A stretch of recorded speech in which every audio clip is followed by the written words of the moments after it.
Before you head out, double check your trash cans and your front yard. Cape Coral Code Enforcement will start really cracking down on violations like this, trash in the front area of your home. Wake News reporter Danielle Garcia is live in Cape Coral this morning. So Danielle, what types of things are they going to be really strict about coming up?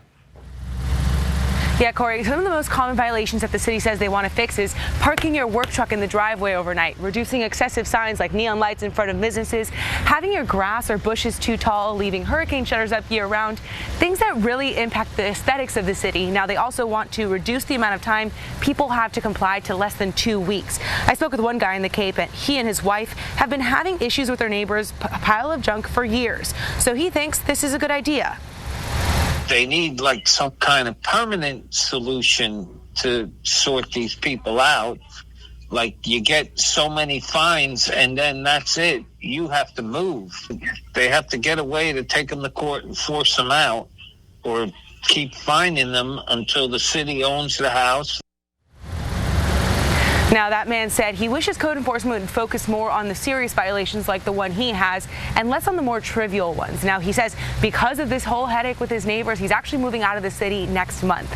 Now, tomorrow, the city council will be discussing this in their workshop.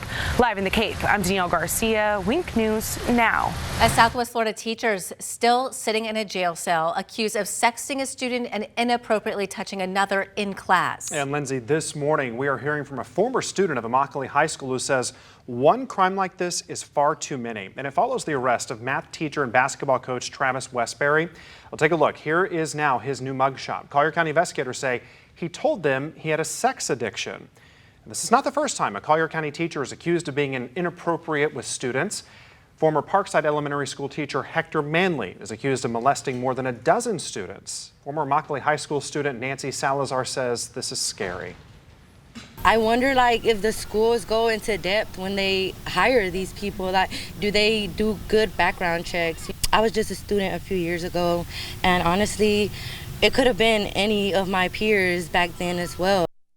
And we asked the school district about the recent cases involving teachers and its hiring process. And Corey, they sent us a statement that in part reads, it is not appropriate to draw inferences from the unforeseen actions of 3 individuals at different times in different places as reflective of the some 7,000 talented, dedicated, and hardworking employees of the district who not only were hired after a careful screening and onboarding process. One student told investigators they followed each other on Instagram. The school district does have a policy that says employees must refrain from creating personal web pages or using social media sites to communicate with students currently enrolled in the district, and that includes friending students. Also behind bars, accused in a sex crime against a child, is this youth football coach you see right here. Coach Bruce Blandon now faces 10 charges of sexual battery against a minor. Investigators say one of the crimes happened on the football field. He was also a counselor at DeSoto County High School. First Steps of Sarasota employed Blandon, not the school district. He was fired on Tuesday. He jumped on top of the bed and grabbed me by my head. I guess he must have hit me because blood was running down my face and I didn't even know it. Violent, armed, and on the run this morning. Right now, police need your help to find the robbers who broke into that woman's home you just heard from, hit her, and then shot this dog. Here was the scene yesterday morning at this time. Police surrounded that home along Thomas Street in Fort Myers.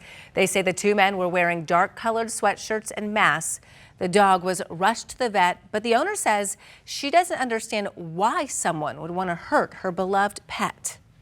That boy didn't have to shoot him like that at all. I'd rather been shot than for him to get shot, to tell you the truth. And if you know anything, you're asked to contact police. The dog is still at the vet for treatment. A step in the long road to justice for the families of these 10 victims who were killed in the Boulder, Colorado mass shooting. And that road to justice begins this morning. The man accused of ripping apart their lives will make his first court appearance. And right now, investigators are working hard to find out why that accused gunman chose the King Soopers supermarket about 30 minutes away from his home to perform this attack. The FBI is combing through Ahmad al-Issa's online activity and interviewing people who actually knew him. And Corey, just hours from now, President Biden's going to hold the first press conference of his presidency, and he's expected to speak about that shooting. Here's a live, foggy look at the White House this morning, where that press conference is going to take place.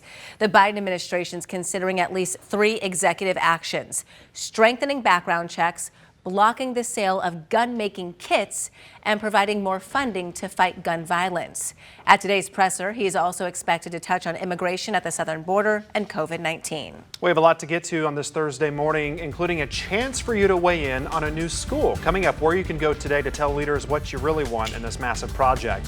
Plus, new guidelines straight from the CDC this morning on celebrating upcoming holidays. And a standstill at one of the most important waterways in the world, and it's impacting your at-home deliveries. The shipping delays you'll see from this and what needs to happen to get everything back on track.